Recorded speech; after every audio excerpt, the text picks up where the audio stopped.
ओम वासुदेवाय नमः। प्यारे श्रोताओं, आज हम आपको सुनाने वाले हैं उत्पन्ना एकादशी व्रत कथा। हिंदू धर्म में मार्गशीर्ष महीने की कृष्ण पक्ष की एकादशी तिथि का खास महत्व है और इस दिन को उत्पन्ना एकादशी कहा जाता है। एकादशी के दिन विधि विधान से भगवान विष्णु की पूजा अर्चना की जाती है और एकादशी तिथि भगवान विष्णु को समर्पित होती है। आइए जानते हैं कि उत्पन्ना एकादशी की व्रत कथा क्या है। सतयुग में मुर नाम का दैत्य उत्पन्न हुआ। वह बड़ा बलवान और भयानक था। उस प्रचंड दैत्य ने इंद्र, आदित्य, वसु, वायु, अग्नि आदि सभी देवताओं को पराजित करके भगा दिया था।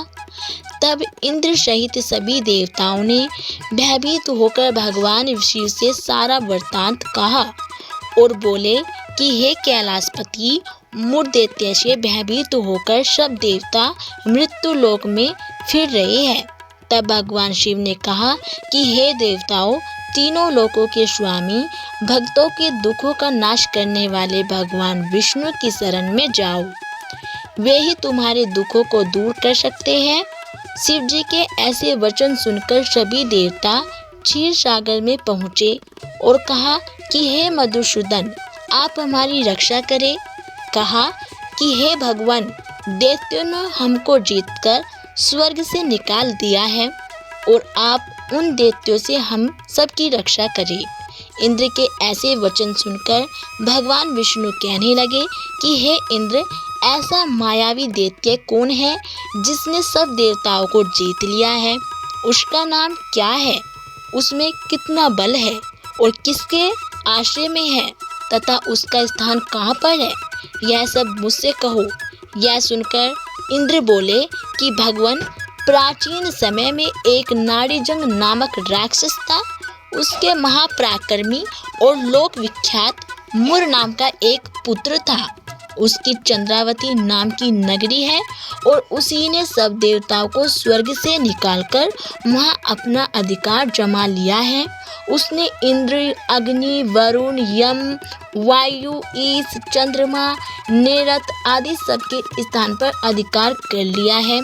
सूर्य बनकर स्वयं प्रकाश करता है और स्वयं मेघ बन बैठा है और सबके अजय है।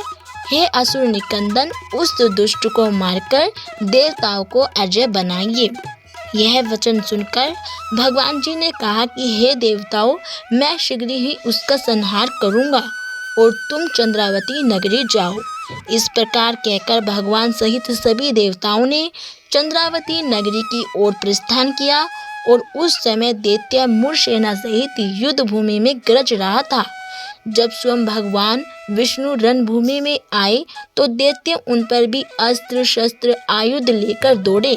तो भगवान विष्णु ने उन्हें सर्प के समान अपने बाणों से बींध डाला।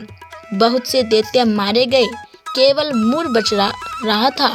वह अविचल भाव से भगवान के साथ युद्ध करता रहा और भगवान जो भी तीक्ष्ण बाण चलाते वह उसके लिए पुष्प सिद्ध होता। उसका शरीर छिन्न भिन्न हो गया, किंतु वह लगातार युद्ध करता रहा। दोनों के बीच मल युद्ध भी हुआ। 10,000 वर्ष तक उनका युद्ध चलता रहा, लेकिन मुर नहीं हारा। थककर भगवान बद्रिकाश्रम चले गए। वहाँ हेमावती नामक सुंदरी गुफा थी। उसमें विश्राम करने के लिए भगवान उसके अंदर प्रवेश कर रहे थे। यह गुफा 12 योजन लंबी थी और उसका एक ही द्वार था। विष्णु भगवान वहाँ योग निद्रा की गोद में सो गए। मुर भी पीछे पीछे आ गया और भगवान जी को सोया देखकर मारने को उद्यत हुआ। तभी भगवान जी के शरीर से उज्जवल कांतिमय रूप वाली देवी प्रकट हुई। देवी ने राक्षस मुर को ललकारा और युद्ध किया और उसे तत्काल मौत के घाट उतार दिया। श्री हरि विष्णु जब योग निद्रा की गोद से उठे तो सब बातों को जानकर उस देवी से कहा कि आपका जन्म एकादशी के दिन हुआ है, अतः आप उत्पन्ना एकादशी के नाम से पूजित होंगी और आपके भक्त वही होंगे जो मेरे भक्त होंगे। तो दोस्तों, अगर आपको हमारी ये कहानी अच्छी लगी हो तो वीडियो को लाइक और चैनल को सब्सक्राइब करना ना भूलें।